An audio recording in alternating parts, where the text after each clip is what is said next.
નમસ્કાર વિદ્યાર્થી મિત્રો, ધોરણ 12 અર્થશાસ્ત્ર વિષયમાં પ્રકરણ 5 ગરીબી.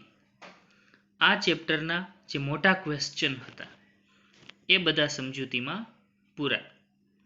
હવે આપણે પ્રશ્ન 13માં ટૂંકમાં ઉત્તર આપવા માટેના પ્રશ્નો જોવાના છે. 2 માર્કમાં પૂછાય એવા પ્રશ્નો. નીચેના પ્રશ્નોના ટૂંકમાં ઉત્તર આપો. પહેલો ક્વેશ્ચન, સ્વર્ણ જયંતી ગ્રામ સ્વરોજગાર યોજનામાં કઈ 6 યોજનાઓનું વિલીનીકરણ કરવામાં આવ્યું છે? કઈ 6 યોજનાઓનો સમાવેશ કરવામાં આવ્યો છે? બધાને ખ્યાલ છે, જ્યારે આપણે ભારત સરકાર દ્વારા ગરીબી ઘટાડવા માટે અમલમાં મૂકવામાં આવેલ રોજગારલક્ષી કાર્યક્રમોની વાત કરતા હતા ત્યારે આપણે આ વાત જોઈ ગયા. SJSY સ્વર્ણ જયંતી ગ્રામ સ્વરોજગાર યોજના. આ યોજના ક્યારે શરૂ કરવામાં આવી છે? તો કે 1 એપ્રિલ 1999 થી. અગાઉની 6 યોજનાઓનો સમાવેશ કરી આ યોજના શરૂ કરવામાં આવી છે. ગ્રામીણ વિસ્તારમાં ગરીબ લોકોને સ્વરોજગારી માટેની તકો પૂરી પાડવા માટે આ યોજના શરૂ કરવામાં આવી છે. અગાઉની કેટલી યોજનાઓનો સમાવેશ કરીને? તો કે અગાઉની 6 યોજનાઓનો સમાવેશ કરી આ યોજના શરૂ કરવામાં આવી છે. કઈ 6 યોજના? તો કે પહેલી IRDP integrated rural development programme એટલે કે સંકલિત ગ્રામ વિકાસ કાર્યક્રમ.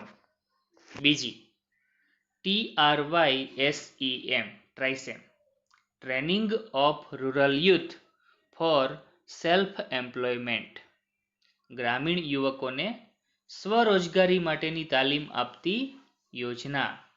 ટ્રેનિંગ એટલે તાલીમ, ઓફ રૂરલ યુથ એટલે કે ગ્રામીણ યુવકોને, ફોર શેના માટે? તો કે સેલ્ફ એમ્પ્લોયમેન્ટ સ્વરોજગારી માટે. ત્રીજી DWCRA development of woman and children in rural areas ગ્રામીણ વિસ્તારની મહિલાઓ અને બાળકોના વિકાસ માટેની યોજના. ત્યાર પછી MWS મિલેનિયમ વેલ સ્કીમ. મિલેનિયમ એટલે 10 લાખ, વેલ એટલે કુવા, સ્કીમ એટલે યોજના. ત્યાર પછી GKY ગંગા કલ્યાણ યોજના. અને છેલ્લે SITRA supply of improved tools kits. Supply એટલે જથ્થો પૂરો પાડવો, ઇમ્પ્રુવડ ટૂલ્સ કિટ્સ એટલે અદ્યતન ઉત્પાદનના સાધનોની kit. To rural artisans. Rural એટલે ગ્રામીણ, આર્ટિસન્સ એટલે કારીગરો. ગ્રામીણ કારીગરોને ઉત્પાદનના સાધનોની કીટ પૂરી પાડતી યોજના એટલે SITRA. 1 એપ્રિલ 1999 પહેલા આ 6 યોજનાઓ આપણા દેશની અંદર અમલમાં હતી. આ 6 યોજનાઓનો સમાવેશ કરી 1 એપ્રિલ 1999 થી સ્વર્ણ જયંતી ગ્રામ સ્વરોજગાર યોજના શરૂ કરવામાં આવી છે. 2 માર્કમાં ક્વેશ્ચન પૂછાય તો શોર્ટ ફોર્મ અને એનું ગુજરાતી આ રીતે લખીએ તો પણ ચાલે. IRDP ડેશ કરી અને સંકલિત ગ્રામ વિકાસ કાર્યક્રમ એટલું લખીએ તો પણ ચાલે. પછી ઇંગ્લિશ ફૂલ ફોર્મ લખવાની જરૂરિયાત નથી. જો 1 માર્કમાં ફૂલ ફોર્મ પૂછાય તો જ આપણે ઇંગ્લિશ ફૂલ ફોર્મ પૂરું લખવું પડે. IRDP, ટ્રાઇસેમ, DWCRA આ બધાના ફૂલ ફોર્મ પૂછાઈ શકે.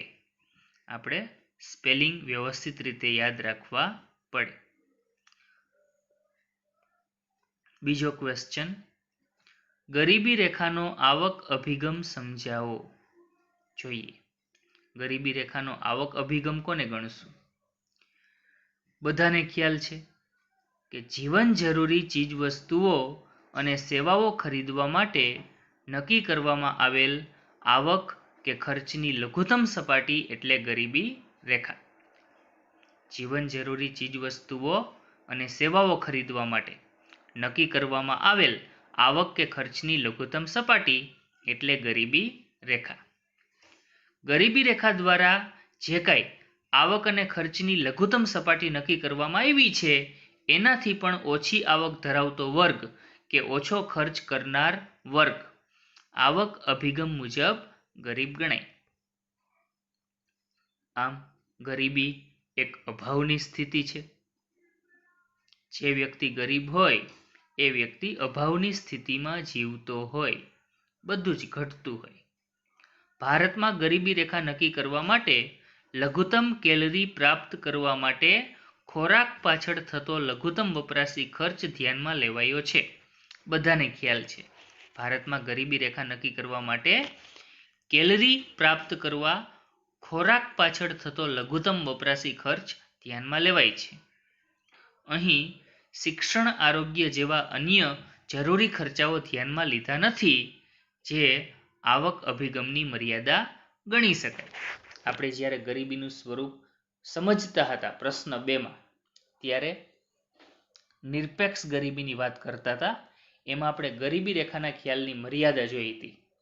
ગરીબી રેખાના ખ્યાલની મુખ્ય મર્યાદા એ હતી કે ગરીબી રેખા નક્કી કરવા માટે માત્ર ખોરાક પાછળ થતો ખર્ચ જ ધ્યાનમાં લીધો હતો, જ્યારે જીવન જીવવા માટે જરૂરી એવા અન્ય ખર્ચા, શિક્ષણ અને આરોગ્ય જેવા ખર્ચાઓ ધ્યાનમાં લીધા નહોતા. એ ગરીબી રેખાની મર્યાદા, એ જ આવક અભિગમની મર્યાદા. ત્રીજો ક્વેશ્ચન, ગરીબી રેખાનો આધુનિક અભિગમ સમજાવો અથવા તો બિન આવક ગરીબીનો ખ્યાલ સમજાવો. જોઈએ, ગરીબી રેખાના આધુનિક અભિગમ મુજબ ગરીબી રેખા નક્કી કરવા માટે ઊંચું જીવન ધોરણ પ્રાપ્ત કરવા માટે જરૂરી ખોરાક ઉપરાંત અન્ય બાબતો જેવી કે શિક્ષણ, આરોગ્ય, રહેઠાણ, કપડાં, સ્વચ્છતા, પીવાનું સ્વચ્છ પાણી, આ બધી જ પાયાની સુવિધા માટેનો ખર્ચ ધ્યાનમાં લેવાય છે. પરંપરાગત અભિગમ મુજબ, આવક અભિગમ મુજબ ગરીબી રેખા નક્કી કરવામાં માત્ર ખોરાક પાછળનો ખર્ચ જ ધ્યાનમાં લેવાતો હતો, જ્યારે ઊંચું જીવન જીવવા માટે ખોરાક ઉપરાંતના બીજા અન્ય ખર્ચાઓ પણ કરવા જરૂરી છે, જે અગાઉ ધ્યાનમાં લેવાતા નહોતા. એ ગરીબી રેખાના ખ્યાલની એક મોટી મર્યાદા. આવક અભિગમ પ્રમાણે ગરીબી રેખાની એક મોટી મર્યાદા. પણ યાદ રાખજો, ગરીબી રેખાના આધુનિક અભિગમમાં આ બધી જ બાબતોનો સમાવેશ કરવામાં આવ્યો છે. એટલે જ કીધું છે કે ગરીબી રેખાના આધુનિક અભિગમ મુજબ ગરીબી રેખા નક્કી કરવા માટે ઊંચું જીવન ધોરણ જીવવા જરૂરી ખોરાક ઉપરાંત અન્ય બાબતો જેવી કે શિક્ષણ, આરોગ્ય, રહેઠાણ, કપડાં, સ્વચ્છતા, પીવાનું સ્વચ્છ પાણી, આ બધી જ બાબતો માટેનો ખર્ચ ધ્યાનમાં લેવાયો છે. આથી જ ગરીબી રેખાનો જે આધુનિક અભિગમ છે, ગરીબીનો જે આધુનિક અભિગમ છે એને બિન આવક ગરીબીના ખ્યાલ તરીકે પણ ઓળખવામાં આવે છે. બિન આવક ગરીબીનો ખ્યાલ એટલા માટે કારણ કે ખોરાક પાછળનો ખર્ચ ધ્યાનમાં લેવાય છે, ઉપરાંત બીજી પણ એવી કેટલીક બાબતો ધ્યાનમાં લેવાય છે કે જેમાં ખર્ચ કરવો જરૂરી ન હોય એવું પણ બને. આ અભિગમ મુજબ માત્ર આવક સંદર્ભે જ વિચાર કરવામાં આવતો નથી, પણ માનવ જીવનના વિકાસ માટે અન્ય જરૂરી બાબતો પણ ધ્યાનમાં લેવાય છે. ગરીબી રેખાના આધુનિક અભિગમ મુજબ માત્ર આવક સંદર્ભે જ વાત કરવામાં નથી આવતી, પણ માનવ જીવનના વિકાસ માટે અન્ય જરૂરી બાબતો જેવી કે જ્ઞાન, લાંબુ અને સ્વસ્થ જીવન, સારું જીવન ધોરણ, વ્યક્તિ સ્વાતંત્ર્ય, તકોની ઉપલબ્ધતા તથા સ્વાભિમાનની સાથે ગૌરવપૂર્ણ જીવન, આ બધી જ બાબતોનો વિચાર કરવામાં આવ્યો છે. આ બધી બાબતો એવી છે જેનું માપન આવક સંદર્ભે કરી શકાય નહીં, એટલે જ આ ખ્યાલને બિન આવક ગરીબીનો ખ્યાલ પણ ગણવામાં આવે છે. વર્તમાનમાં ગરીબી રેખા નક્કી કરવા માટેના જે આધુનિક ખ્યાલો છે એમાં HDI, HPI, આવા નિર્દેશકોનો ખાસ ઉપયોગ થાય છે. આધુનિક અભિગમ પ્રમાણે ગરીબી નક્કી કરવા માટે આ ખ્યાલો ઉપયોગી બન્યા છે. HDI human development index, HPI human poverty index. આ આંક નક્કી કરવા માટે ઘણી બધી બાબતો ધ્યાનમાં લેવાય છે. એટલે જ ગરીબી રેખાના આધુનિક અભિગમ મુજબ ગરીબી રેખા નક્કી કરવા માટે આ ખ્યાલો ખૂબ અગત્યના ગણાય. તો આ થઈ ગરીબી રેખાના આધુનિક અભિગમની વાત. આગળ વધીએ. ચોથો ક્વેશ્ચન, ગરીબીનો નિર્દેશ કરતા સ્વાસ્થ્ય સંબંધિત નિર્દેશકો ચર્ચો. પહેલા જ ક્વેશ્ચનમાં આપણે ગરીબીના નિર્દેશકોની વાત કરી. 11 નિર્દેશકોની આપણે સમજૂતી મેળવી હતી. એમાંથી 6 એવા નિર્દેશક છે જે સ્વાસ્થ્ય સંબંધિત છે. તમને એવું પૂછાય 5 માર્કમાં કે ગરીબીનો નિર્દેશ કરતા સ્વાસ્થ્ય સંબંધિત નિર્દેશકોની સમજૂતી આપો, તો ત્યાં તમારે આ 6 મુદ્દાઓની સમજૂતી આપવાની થાય. જો 5 માર્કમાં એમ પૂછાય કે ગરીબીનો નિર્દેશ કરતા નિર્દેશકો સમજાવો, તો એમાં પણ આ 6 મુદ્દાની સમજૂતી લખી નાખીએ તો પણ ચાલે. કુપોષણનું પ્રમાણ, અપેક્ષિત આયુષ્ય અને બાળ મૃત્યુ દર, તબીબી સગવડો, પીવાનું પાણી, શૌચાલયની સુવિધા અને રહેઠાણ. આ 6 એવી બાબત છે જે સ્વાસ્થ્ય સંબંધિત નિર્દેશકો ગણાય. ગરીબીનો નિર્દેશ કરતા સ્વાસ્થ્ય સંબંધિત નિર્દેશકો. ત્યાર પછીનો ક્વેશ્ચન છે 5મો, લોરેન્જ વક્ર અને ગિની ગુણાંક સમજાવો. બધાને ખ્યાલ છે કે આપણે જ્યારે સાપેક્ષ ગરીબીની વાત કરતા હતા ત્યારે એવું કીધું હતું કે સાપેક્ષ ગરીબી માપવા માટેની મુખ્ય પદ્ધતિઓ 3 છે. આવક જૂથોની રચના કરવી, લોરેન્જ વક્ર અને ગિની ગુણાંક. તો અહીં આપણે લોરેન્જ વક્ર અને ગિની ગુણાંકનો અર્થ સમજવાનો છે. તો સૌથી પહેલા લોરેન્જ વક્ર કોને કહેશું? તો કે મેક્સ ઓ લોરેન્જ નામનો જે અર્થશાસ્ત્રી છે, મેક્સ ઓ લોરેન્જ નામના જે અર્થશાસ્ત્રી છે, એણે 1905માં લોરેન્જ વક્ર રજૂ કરેલો. જે તે દેશમાં આવકની અસમાનતા કેટલી તીવ્ર છે એ દર્શાવવા માટે આલેખનો ઉપયોગ કરવામાં આવ્યો. જે તે દેશમાં આવકની અસમાનતા કેટલી તીવ્ર છે એ દર્શાવવા માટે આલેખનો ઉપયોગ કરવામાં આવ્યો. આ જ આલેખમાં આવકની અસમાનતાનું માપ જે વક્ર દ્વારા, જે ગોળાકાર દ્વારા દર્શાવવામાં આવે છે, એ જ વક્રને લોરેન્જ વક્ર તરીકે ઓળખવામાં આવે છે. શું કીધું? ફરીથી. મેક્સ ઓ લોરેન્જ નામના અર્થશાસ્ત્રીએ આવકની અસમાનતા કેટલી તીવ્ર છે એ દર્શાવવા માટે શેનો ઉપયોગ કર્યો?